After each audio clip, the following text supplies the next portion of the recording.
kakati ebyo biyamba ki kubanga badalina omwana omuto Mpuuga alina obunafu bwe nabukugamba ate nze si mukwano gwange omanye ebyange naye otuuka okulowooza nti n'abantu President Museveni basibye kati Mpuuga yabasiba noera nogenda gayinjiri kati gyotadde ku mumwa Mpuuga yatusiba Mpuuga lwaki ekyo tukireka ne kigenda nogamba nayawukana naye kamuleke katugende mu maaso bigasa ki nemukola ne activity nemuyita bannamuwulinga ekimugenda okwogerako kya Mpuuga kubasiba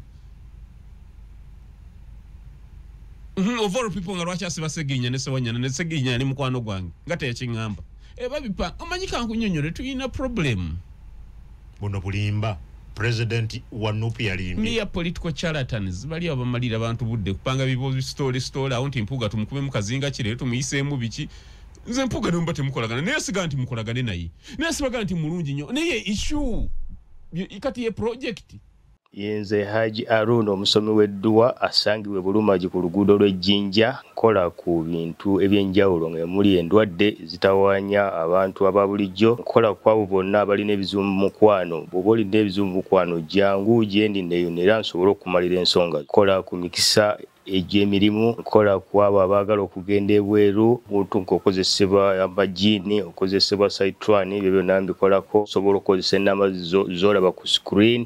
Assalamu alaikum honorable. Wa alaikum salam wa rahmatullahi wa barakatuh. Bwakedde taata ng'oludde obudakiika bulu kiki amakubo gaffe gamanye kuba bwetonya jamu abeera everywhere ogiza okukwataganya ebitabo biki abatuwuliriza batusonyiwe jamu abeera buli wamu naye tuweewaayo nitugamba tujja kujja tusomesa eggwanga wiiki etambudde etyo kuba twasema okubeera ffenna wiiki tetambudde bulungi kungu ekisooka tuyina Nagagga Sudir Rupaleria yafiirwa mutabani we awo wenyini ebusabalawo w'emwana we yafiira nafunirawo ku accident ku sport yem sport aba boda abali awo aba bakiwulira bakimanyi neera emmotoka yange neggwawo byansoora kuba yalina yingini nnene yali mmotoka nnene zesaakosebwa nnyo naye ekyo kidde eri Ministry of Works road constructions bagenda ne bateeka barriers mu makubo naye nga mukabanga okuvaawo nga tebataddeyo kulabula ogenze nnyo ntutte speed jagadde just yanaku nti tusobola okufiirwa naye mukadde waffe Sudiru tusaba Allah amugumye mutabani we yaziikiddwa eggulo mu kalicha oba mu nnono ekiyindi tusaba Allah amugumye. Okay honorable.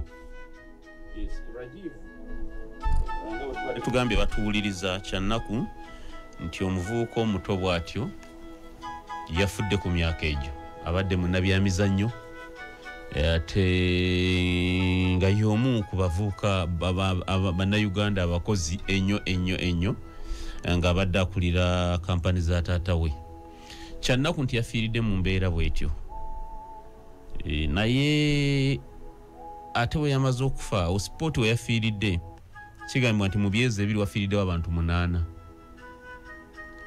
kati we yamaze okufa ekyennaku ate Ministry ya Works netandika okuscrambling okutereeza ekkubo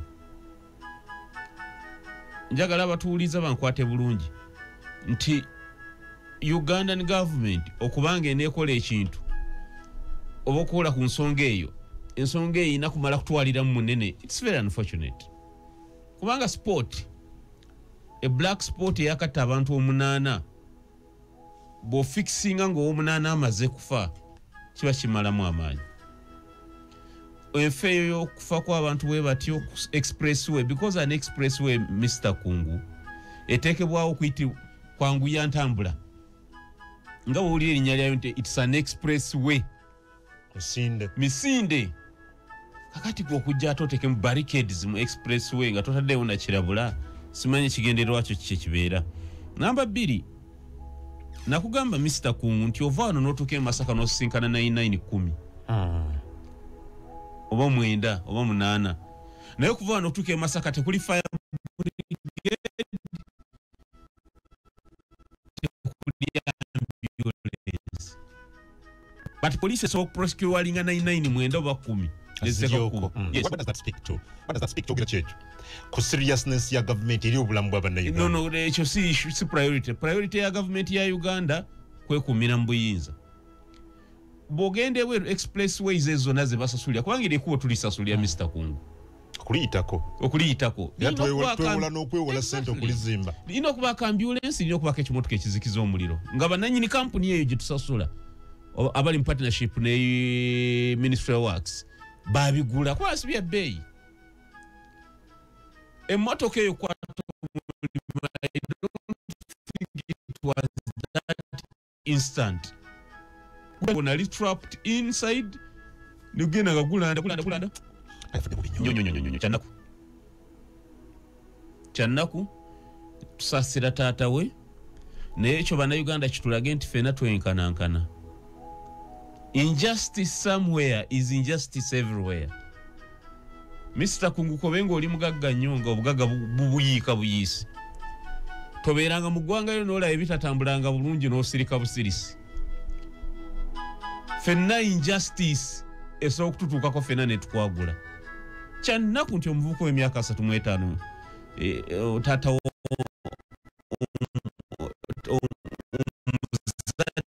because yadde n'omukyala n'omwana naye ng'afiirako expressway, a road that would be presumed okubeera the safest. Minister Katumba Wamala w'ebyentambula yagenda nti tebalina ssente, yagenda nti kituufu awo naye yali atuuseewo okwo n'abeekyala abakulembeze banjulira, but contractor aga nti mumunenye ne naffe government tetunnamuwa ssente, talina ssente zimaliriza wantu awo. Then barricades lwaki temusooka ne muzijjamu ne muwa leveling ne yabeera maramu nabeera nga kuboke temulina ssente tukkiriza ne libeera nga lya ttaka paati eyo nga naye omuntu ayitawo bulungi n'adduka. And it's laughable. That is a feeder road to a road toll. Road toll esoloza ssente buli lunaku. It's laughable. Ekuba eringiza ssente nga mudde sente. It's a question of priorities. Priorities. Ate okumanya it's very unfortunate.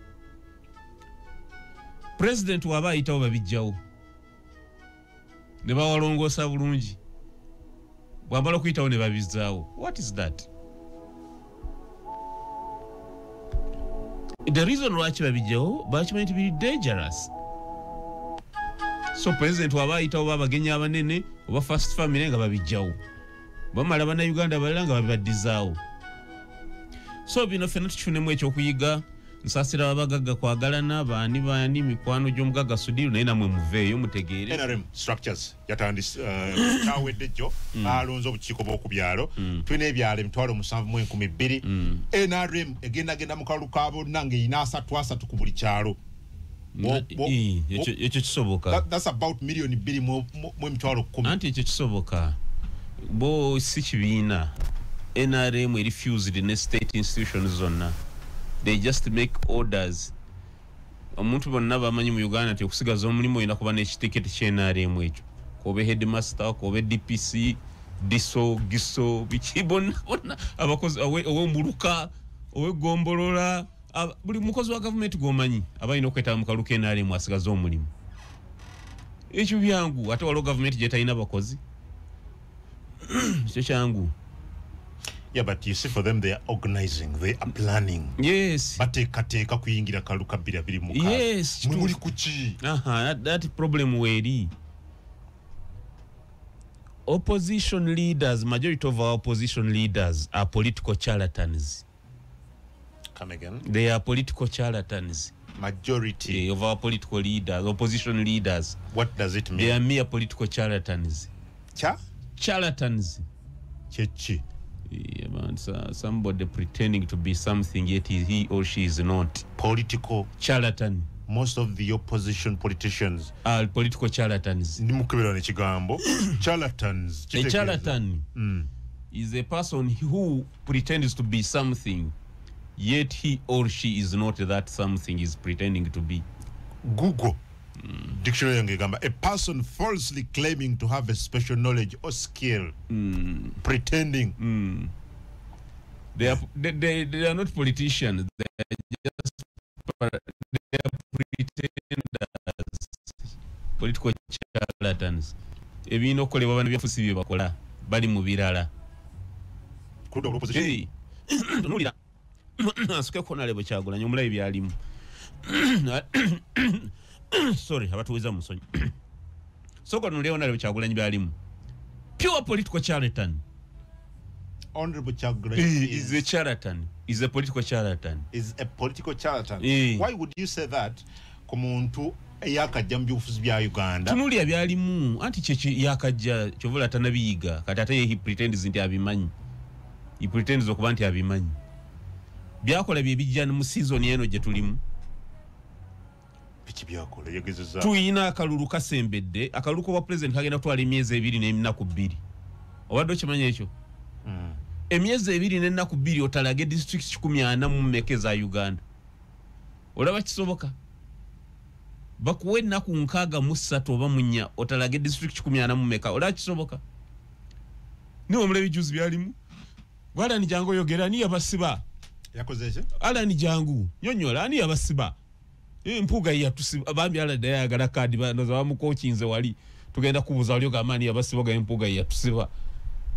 Kata China mu 70 yabasiba kati mpuga yasiba bala ni yasiba. Political charlatans. Kino kyoyogera ko for success. Joba abadde ku kitebe kya NUP bino honorable Munyagwa byayogera ko just listen a little bit.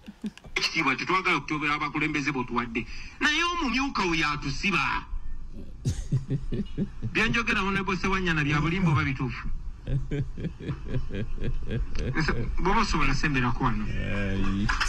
Just to confirming byanjogera bya bulimba oba itufu. Nsabo kankwe edakikemu o substantiating ebigambo byange bino kwani yali abasiba. Sabo ne yanza ne yanzege. President wa mulajaniranga natumugamba nti president ebintu bino byali Masaka. Masaka wali abakulembeze be NUP. Naye lwaki ddala bajja ne bakwata faabe mu kibuga Kampala. Ekyokubiri nga n'entambula y'enneeyisa y'abakulembeze baffe abamu naddala mu kitundu ekyo teyali nnungi ng'ogyetegereza obulungi nga bw'obigatta ogatta n'ogamba nti mukulu walabika waliwo akatagatta bulungi. Waliwo ekitatambula bulungi kirabika abakulembeze naddala abaka bava e Masaka babimanyi ku bintu bino okutusinga.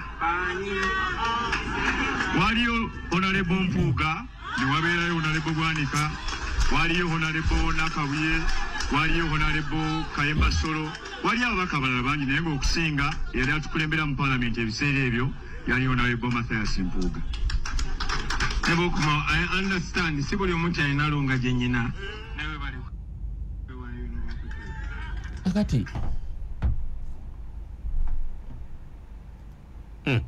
you see kakati ebyo biyamba ki kubanga badde n'omwana omuto Mpuuga alina obunafu bwe nabukugamba ate nze si mukwano gwange omanye ebyange naye otuuka okulowooza nti n'abantu President Museveni basibye kati Mpuuga yabasiba noera n'ogenda ga enjiri kati gyotadde ku mumwa Mpuuga yatusiba Mpuuga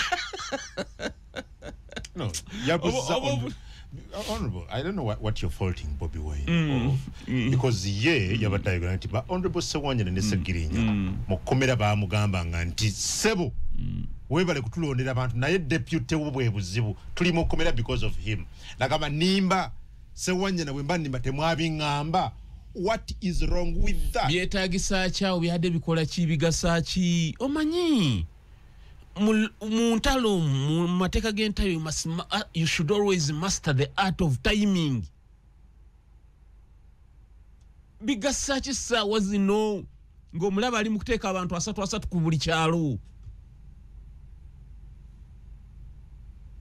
Lwaki ekyo tukireka ne kigenda nogamba we nayawukana naye kamuleke katugende mu maaso. Bigasa ki nemukola ne activity nemuyita bannamuwulinga ekimugenda okwogera ku kyampuga kubasiba. Of all people nga lwaki asiba Ssegirinya ne Sewanyana ne Ssegirinya ne mukwano gwange nga teyakiŋŋamba. Nze kankubuulire teri muntu yali close na Ssegirinya ng'oggyeko bakyala be ne maama we mu byobufuzi nze nali nsinga okubeera close ne Ssegirinya. Tebakulimba. So wevuze lwaki Ssegirinya teyakiŋŋamba n'akigamba president yantumira mukyala we enfunda eziwere ekyo nga teyakiŋŋamba. n'akigamba Bobi Wine lwaki nze ne bwe yafuluma ng'agenda Germany bikine manye ebintu yaseginya mjeso yakwogera no ngate yakingamba ekyo bulimba buno babipa omanyi kankunyonyole tulina problem buno bulimba president wa NUP yalimbi niya political charlatans bali abamalira abantu budde kupanga bibozi story awo nti Mpuuga tumukube mukazinga kire tumuyiseemu biki nze Mpuuga nomba temukolagana naye siga nti mukolagane naye naye sibaga nti mulungi nnyo naye issue ikati ye project but ne Alan naye yali badde ayogera bina kadi ticket yamwogeza ticket kubanga nalabi yasose kwebuzaabuza ababaka ba NUP n'omuga agenda ojjemu engoye wali masangazi atukuwe ticket azijamu azijamu bwekibanga okwambula engoye nga kyekimwesa ticket n'otambula bute teri awo n'atasobola kujja kongoye n'atambula come again mwabo bonna tekuliko atasobola kujja kongoye singa kweyambula kwe kumwesa ticket bonna basobola okutambula tewali ku bonna atasobola kutambula ng'ali bukunya tewali ina principles zigamba kansigale musu Alan yalabise nga ali ku tension ennyo yagambye waliwo abaka b'e Masaka baani be specific mutubireke nga teyakonye ku Sewungu honorable Sewungu nga yewe Masaka luko mukwano gwe ye nga teyamutaddemu nzomanye ebyo intano gundi wabisaga muyingiramu ne timing si yebyo Lady Honorable Mubarak Munyagwa mugati gwa bata kuba gwe tuba naye buli nakupotinga tugaya mu nsongera nga bwulira well Honorable you're saying timing bino sibyo okola bali badde bakola ki abalwanyi bayina ekigamba kita fragging kinonjeko ku Google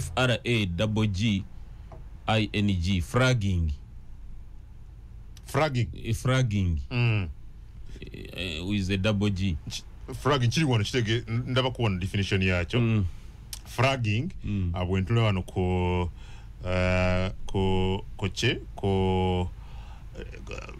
dictionary yange refers to the deliberate or attempted killing of a soldier, especially superior, by another soldier, often using fragmentation grenades. Batta bakamanda banabwe mu lutalo. America akikozesa nnyo abasirikale ba America bakikozesa nnyo mu Vietnam.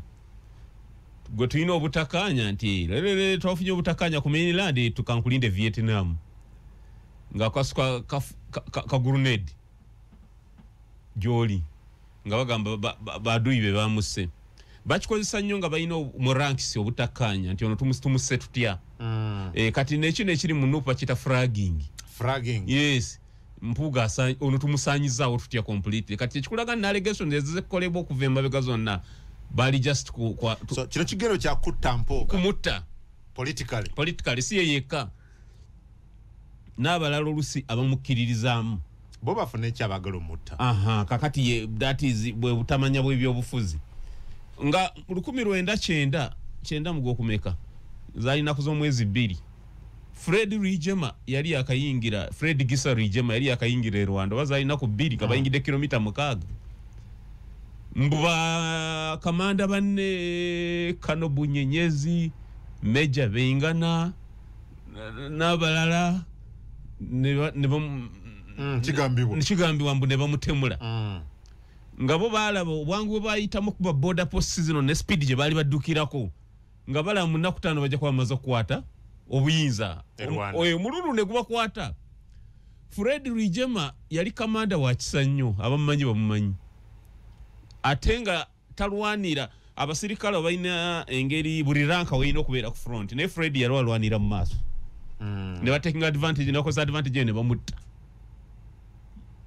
ate yete yali mutemu yali abalabe mu lugunya te yali mutemu nze nategera nti Rijema afudde enaku z'omwezi 3 kubanga olwo omusajja omuyita Nyarwayi yali abatwalira emmere yajja n'ayogera ne taata nali mwana mutaawo nali mu P7 ne mpulira nga Rijema yafuuye Rijema afudde arafuye bagamba arafuye asemanyi naze simanyi Runyarwanda nena wulira Rijema yafuye nanti kote kyogera omuntu ayinza okumisinterpret sorry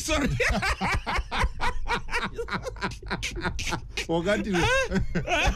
Oh, mbani ngagamba okay sorry. Nesu manyiru njarado of course. Kati buzanze.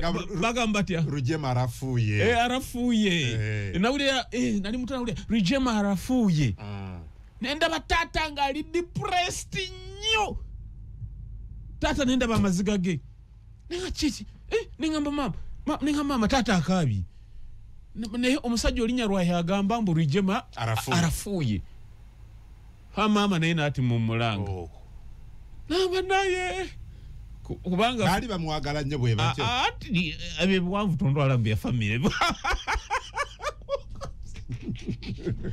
Ngoli musajja mu binya.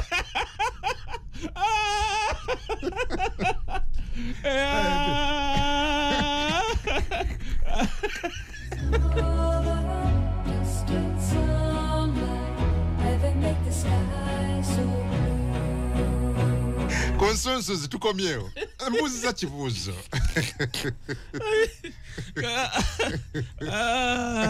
Pasamono tubirako. Enkolagana yali amanyi bwetyo. Teyali amanyi direct ne Fred. Naye fokuva ene usijagenda naye nga abalimu abamu abali muzeyi watukira okaba. Grupu yali egenze ne Fred. Mwalimu ko family nge inambe inako ties ez'amanyi nya bali ku lusegere nnyo. Okay. Struggle yali etukwatako. Olwa group emwe egenze. Kakati nga bo bamanyi nti bamusse bagenze kukwata kiwedde. Olutalo ne restoringa for 4 years. Ne lutta n'abantu kumpi million emu. Nabo mu kubbo ne bafa. If not all of them. Kakati struggles ino jegendereza. Walo tukakaserenge tulochamuka nnyo. Bolabanga buli kimu going by to your side. Buli kimu exactly. Buli kimu kimaze nkirina no ensenjagala ono chamwetaza I can frag off this one neni ntuke wali kwa tosobola siwe biba so bamala okumuta Rujema Freddy tuddeyo awo kungu sajja bano tebagala kwogera ku bintu ntu ebyo tubikoneko katono kale twandibirese tubikone nja kuwa obukumi Freddy bamuta nenze namanya lunaku lwakusatu yafa lwakubi the following day twali tumanye waka twali tumanye waka omusajja ajja ngali kagali najawo na motoka yange efiride kakati atuko okogere byatanadda mu Lunyarwanda nagambe ekyo kigambe ekyo nenda muzeyi nga avuddeko waya muzeyi napanguluka isibwa bubi nnyo okay so nenga abakikola okuta Fred Rujema chattisa abalwanyi ba RPA abasoba RPA inzo kwa yafiro abalwanyi abasoba mitwali 3 okufa kwa Fred so singa baguma ne bakkiriza to agree to had they agreed to disagree ntiona ino obusobozi bwebu ti Fred bano nga bawo argument eziri fane mbu Fred Rwanda ava mu kikabwe ekiti tekifuga ntyo bamanya mbwakabaka baba bakyala bakabaka tetusobola fugibwa mukyala abalanga baga Fred teyasoma abalanga bagamba abadde Uganda nga darling abamu ne baleeta bino nti aba Fred bakwane government ya Amini ne bajijjako abamu abo officer bali ba officer ba Amini bajja Kamina ne bamale ba joining mu 7 bajja ko anti Fred yali wa Fronasa simanyi obo byawo yes Fred yali wa Fronasa teri wa kikosi maroon kakati Fred ne bamukwatirwa ettima kubanga Fred yali muganzi nnyo nga he was a good man nze nali mwana muto Brigadier Kanyankole naye nga Fred yali muntu mulungi gwe kyobomanya nawulira ebintu bingi zala limpulira emboozi ngambe njagala nnyo kuwulire nomikalumika nnyo emboozi naye nawulira ebintu bingi Fred yali muntu mulungi so kyengeza kuba mutaga bamanyi olutalo bagenda kutubatutte fono tumwejje kwaga yeyina okubeera president yali senior kubo ngali highly trained ngeno yavayo major general yaliko deputy minister wa defense ngola by all intents so bachyobo yagala lwato yagala yayina okuba kuwulira so kakati ekikubi abano ba you relate that nekiri muno kiri muno tebampuga they are more senior more experienced politically Kyagulanyi acherishinga nnyo psychophancy. What's that? How would you define a psychophant? Kajajata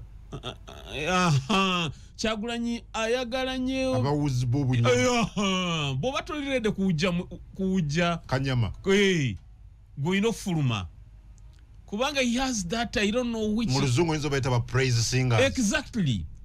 If you are not ready to be his praise singer, then you are better off fragged out.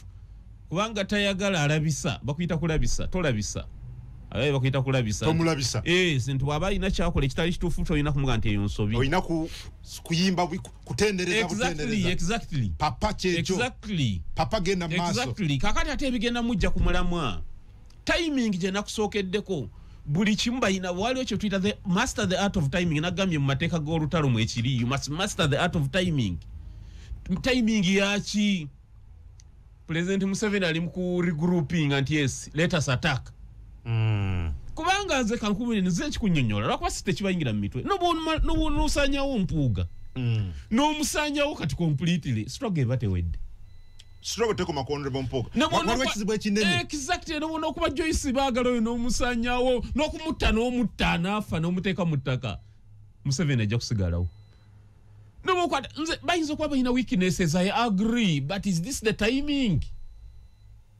When is the right timing? Byayitako obudde bwayitako twandisuse ntuva mu kalulu kano ne tulaba biddako bwaba bagamba nti bagenda kubeera mu kalulu akali meaningful ne muli mu Kampala mwena mutuddaawo mwogera bino bano bali up country bakola structures bali ku kitebe mwe muli ku kitebe oli awo malira abantu budde mu protest vote n'ogikola otya ebundi bujoyina yani ogikola babadde ku exao ku nsonga za Eddie Mutwe because bali bagala kukungana ku kitebe security nesalako they chose their nsisinkano. That is unfortunate. Naye olutalo lw'abalooya olubalekera n'olabako kyokola ne mu majje waliwo batuuka abasirikale ne babaziika ne wansi w'emiti ne bamaakinga ne bagaa jeno gundi afande gundi tuli munona emunduka esooke eseke essaawa zino si zaakumala kumusiba omu wiiki and you must not be predictable. Oba otandika bakwata Eddie Mutwe n'omumalako wiiki 3 ng'owoloma obudde bwo bagenda bwononeramu ebyo olunambala nga bakwata Rubongoya ng'omalako emyezi 2 ng'owoloma olunambala nga bakwata Nubyaniri ng'omalako omwezi 3 ng'obudde bugenda ebyo kituufu it's unfortunate nefuna tiimu y'abalooya sente muzinamu Eddie Mutwe muteeko balooya 2 bapasiyonga okulaba ng'ateebwa mumbeeko bimutambuza ebirala struggle egende mu maaso ne muzemu ebyo ani abasiba Mpuuga alina kapasite oyo esiba abantu oyo Mpuuga oyo wadde tomwagala nze Mpuuga si mukwano gwange naye Mpuuga asibaani oyo umala mumazi budde so nja kutegeeza nti ekiriwo just bano ekizibu ekinene kyabalema fragging they decided to frag off their colleagues. Ampulizando za tuize fena tuli mu class. Okay, bajita fragging. Fragging. F-R-A-G. Yes. I-N-G. Yes. Nze singa kuwulya ebintu by'abasirikale bingi naye nti okunkozesa statement. Totya, mubera wano. Bajja kumpita nkole statement. Ate nga nze ndi civilian awedde ebintu. Mubera wano yogera nga bw'oyagala. Bajja kumpita ate nga ndi civilian. Nja kudefendinga. Naye nze nkoze research mungi ku bintu bya. Eddie Mutwe. Yamala ennaku mwenda nga li held incommunicado nga teri amanyi gyali until General Muhoozi omuduumizi w'ekigo yagaa nti ono tumuyina ali mu kuyiga Lunyankole. Ali mu basement yange yazemu okulabika ku kooti e Masaka. Rule of law, democracy. Kyanaku nnyo tyokola nti munnayuganda bw'atyo ayinza okuyisibwa mu ngeri bw'etyo kyanaku ate nze nali manyi okusooka nti oba General Muhoozi asaaga nange mu kusooka nalowooza bunti bwe kyali nalaba ekifaananyi kya Eddie Mutwe nga bamusaza ebirevu bakoze eki kyanakuwaza nnyo yusi teri munnayuganda alina kumalibwako ddembe lye okujja nga kooti yeeragidde kyanaku nnyo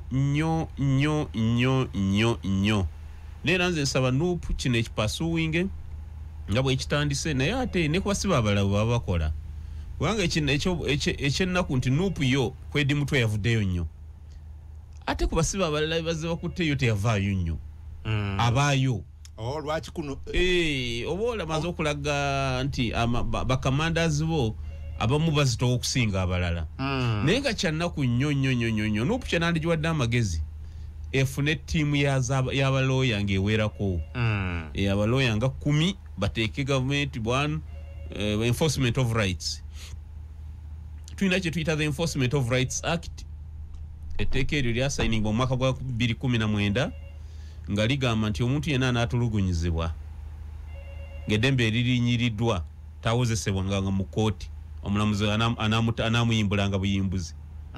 So they can go for that petition, enforcement of rights. Okulanga Edi mtu afune eddembe eri. Yeetaaga obujjanjabi kwa nalaba bamukwatiridde, yeetaaga okujjanjaba. Kakati kye nkugamba olwaleero NRM ekkola ebyo gogamba Mpuuga yasiba abantu tola nti omaze okudivert oba ekintu omaze okivulgarizing okimanyi kakati Mpuuga yabadde alina Edi mutwe mu basement nga amuyigiriza olunyankole kituufu Mpuuga mwayawukana muleka agende akole ebibye eneto diverting abantu nakulimba abantu nti Mpuuga yasiba abantu so kye nkunyonyola nti obulabe obutusemberedde bungi mu kalulu kano ke tugendamu omuntu opposition yena gwolaba akyali tugenda kulwanyisa MP gundi oba tugwe tugenda kulwanyisa ono oba tugwa abata kati kyaliko abatakyakimanyi yes omulabe yandibadde omwizi NRM NRM emaze okuregroupinga it is going to sweep us egenda kwera opposition ate segenda koma kwera n'ebintu n'ebikolo by'obulabe by'okutulugunya bijja kuba bingi yes kati gobodda mu ebyo ono yagiza ati ono yagisa pozi abagobera message nzira bano keep them coming ku 0756 M2505 ulaga nti akaluka ka NRM ngakamayi ne bayimiriza ne parliament anti basinga mu numbers mukama wange anime mjigwanga jali bade jigena maso ate wano walwe gwanga NRM tayina anti institutions Ontoli nti institutions za gwanga nti NRM yegambe za gwanga era bangezayo parliament neyimirira cabinet netola kubanga ekibiina ekimu kiteekateeka okulonda wano dipyo ba NUPS bologenda mu kulonda kwayo parliament neyimirira kati kankunyonyole tuli mu nkole ya Africa bagita winner takes it all mu Africa temuli mu silver oba bronze mu Africa mbyobufuzi winner takes it all njagala nkutegeeze muganda wange nemmere gyolya naki time ejja kutuuka nga mu 7 tebakuwadde kamiru card nga tofuna kyasukaali gonywa NRM kibiina kibi nnyo bafugisa tebalina nnyo mutima gwabwa guli patriotic nti oba tuyinamu omutima ogugamba eggwanga litambule ng'eggwanga oba nti bana opposition nabo tubawe breathing space baina patriotism ngemu ku values zayo yes they don't practice it kiri mu bigambo kakati kankuwa example mu primary zaabwe bakimanyi nti civil servants tebalina kwetaba mu byabufuzi naye osanga structure z'NRM nga bataddemu ba headmaster bani abasomesa can you imagine yes never public servants ngaba RDC nga namwe bali nosanga wa police DPC nga ganze ndi NRM kano galabona ate nga akyogera takidde bara DC nga asibatayiza yero nomwe kati zitayi RDC zo siba zaki netayiza yero nosanga giso wa security internal security office organizations gombolola internal security officer giso nenga we NRM hande badenga yikwanga obutebenkevu bwa bonna you know so njagala bonna those who are lamenting for lack of a better word bamanyi tulina omulimu munene nnyo ogw'okukola ensi bwe tutaginunule egenda fuuka North Korea ya Africa. I'm telling you, President Museveni is going to initiate a dynasty here and it's a dynasty. Yasooka n'akwata obwa commander in chief nakugamba n'otampuliriza yakwata obwa commander in chief nabwa mutabani we General Muhoozi bada for opposition mpuga General Muhoozi bamwadde obwa commander in chief obwa commander in chief wa General Muhoozi is the commander in chief. Yes CDF please you are an investigative journalist towulirayo enhancement the UPDF something obuyinza babwongera when they enhance his powers were enhanced yes, as the CDF exactly ne bakwata obuyinza bwa commander in chief nabuza mu office ya CDF General Mbadi yabwotako ennaku 8 namugaho you hand over genda mu trade obuyinza bwa commander in chief tebugabibwa mu maje amaje sige gabuga basiranka ya maje Are you trying to say singa another CDF comes? Tasobola kubana buyinza ono bwalina. Tekisoboka babujjayo. Kiri like nti General Moses CDF asembyeyo ku mulembe gwa President Museveni. Bwajja omulala babujjayo. Bandi badde babulekayo singa General Sala abadde akyali muto n'abeera CDF. Tebate byose bya family ate. Ate byaki. Ndabono. Katika nkunnyonnyole. Obuyinza bwa Commander in Chief buva mu kalulu. It's a delegated power. These are delegated powers. Buyinza bwa bana Uganda bakulonda nga president n'ofuuka Commander in Chief. Tuina a maxim in administrative law. Egamat delegatus non potest delegali. Delegatus non potest delegali. Omusigire tasigira. Once you are given a delegated responsibility, you cannot delegate that responsibility to another person. Jikungu CEO Samola ntuliramu ko ne honorable Munyagwa. Ate Samola Malaga mbayito omwezi wali ayera. Geoffrey jangu na okwate. Nange Geoffrey nange ndi bize oba nsereko. Bamba mwitani oli ayagala bwa meya oli Nsereko jangu ntuliremu. Taina buyinzo. Buyinza bwe mulekedde. So winza ba Commander in Chief President Museveni wamwe wabana Uganda. Taina buyinza takkirizwa kubukuwa ate muntu mulala. Neya bumuwa. General Moses is the Commander in Chief of the UPDF. Echo yagalo batoshagala. Chovola tunuli appointments katezifuluma. Kwa example ge promotions. Kwa example ge ya General Kraije. Bagamba, the Chief of Defense Forces has promoted the Brigadier General Felix Kraije to the rank of acting Major General. Technically the president. Kati it is the Chief of Defense Forces. Ya promoting akati. Kubanga ulichalinga CIC. The Commander in Chief. Now nange ndaba CDF. The CDF. Luli Commander in Chief Mwami Museveni. Ya kolanga promotion is this. Exactly. Eranga ne kubiwandi kukwechi. Exactly. Kati Chief of Defense Forces ya promoting. Ndera appointments yazikola kati. Kakati politics yetaga nga you are not a mayor charlatan. Ngotula noli emmere nokuta. Nolowooza nokola research nosomesa wanga munane ekiro nomanya nti kino lwaki bakikoze lwaki omulabi wanga akola kino opposition lwali teyina think tank ebale ebyo kyovala President Museveni yatubala nti wembajja mu Besigye bano bawedde kwa Besigye yali Kagezi Munyo exactly ono Kagezi Munyo kagende Luzira bano mbamale mwasigala out uliro nayogera bino Olugezigezi lwalinga lugezigezi oli wafuna endulu aloza wa kitalo nnyo anti nsebagala no ate kanchikuyigiriza nakyo kungo kiyige wasomako constitutional history wa Uganda since independence ani yali azze n'endulu n'abeera president wa Uganda ndulu nga yemulese wonna bazena mundu President Museveni mu 8 yali talimba na Uganda abaganza bawera ne 10 Mukinana nabo bale 10 abali likely okuba president ba talimu talina bwe yali mu kibiina kishajira mu kuva Tanzania cha UPC nga talimu 10 abasooka kati afuze emyaka 4 after 6 years 5.5 years nabeera president singa bakubuuze Kenya nti ku Ruto ne Raila emyaka 15 nemabega nti ani ali likely okubeera president wa Kenya wandigambye ani Ruto nga ne mwabi yabasooka nga talimu abo bakateni risers Abe euphoria jembatadeko principal those are curtain risers you are going to see tujja kuba osaba obulamu those are mere curtain risers principal they are mere curtain risers president they are mere curtain risers chibaita curtain riser okimanyi chibaita curtain riser okimanyi bana basookawo those are mere curtain risers politics national power bamutwala one oyino kola alliances emikago ne bano bayina emikago bajimanyi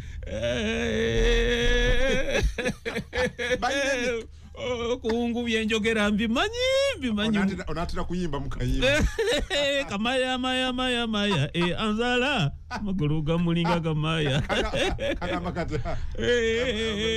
Maya ki? Maya. Anzala amagulu gamulinga gamaya. Mubalaka kaliva wano banange mulikaba.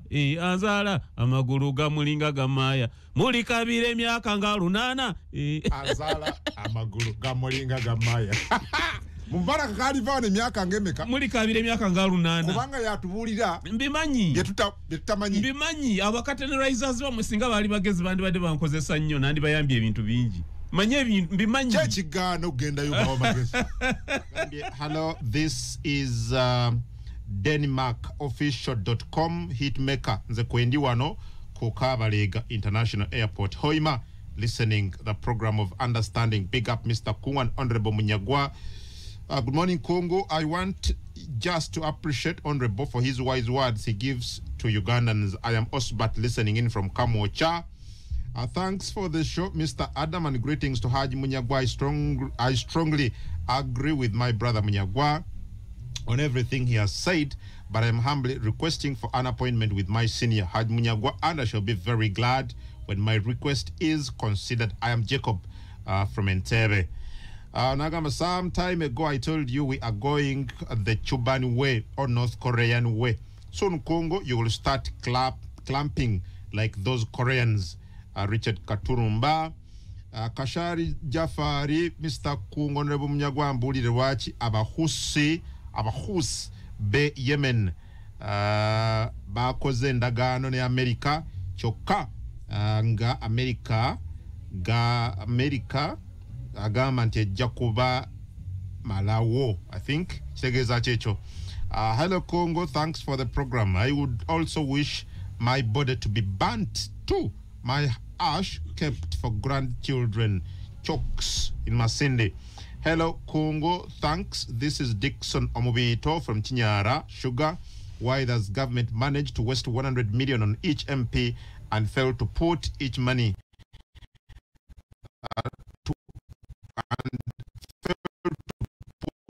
such money on working on roads? Urira Emasaka mwebali kuwereza. Honorable Munyagwa mwagala nnyo kwetulina kafere Mubarak MP to be Magula North. Adonagamba Munyagwa ayogera ki ku Jeno Muhozo kwagala okwata Bobby Wine. Irene Engoma. Okay, Nagamba, I am a detective process here at Mobs. Thanks for the show. I love Honorable Munyagwa. Detective process webali kugoberera.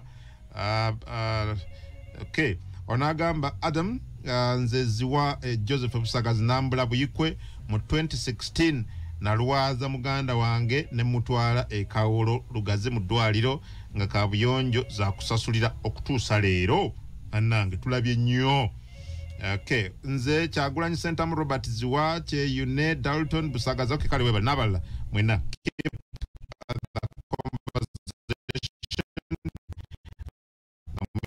Saidi yakade kafika nze bulirwa kusatu mbeera nga ali mu class for sure. Mr. Mbarak is a political analyst miro alitende. Okay, nabala, please, thanks for listening. Mwebali kuwuliriza ndoza olwakadde katukome wano. Munyagwa. Yes, you see, walwangamye nti nandi badde nga preaching a unity. This is what I'm preaching. Nkugambye esawo zino bampuga si issue. Waliwo a bigger problem. Sawa yakola za alliance. Yes, ngwikulize mbikulaga byonna nti Muhozi bamwaddo bwa General Muhozi kakati commander in chief. Byonna mbikulaze transition yatandika dda. President Museveni obuyinza bwa commander in chief yahanding over. Wasigadde just these executive powers. Okay. Nga kikulaga nti bino biveeko odde ku bino. That's what I'm trying to tell you. Akuba mpozi mkulu alita antegedde bulungi. Yes. All right, Kale, tugenda koma on Honorable Munyagwa sokumenza kale potwade. Tutamu wiki ya kuluksa. Tosuba, tell a friend about this program. Every Wednesday, sawa zibera bweziti. Sawa sanu mpaka sawa 5.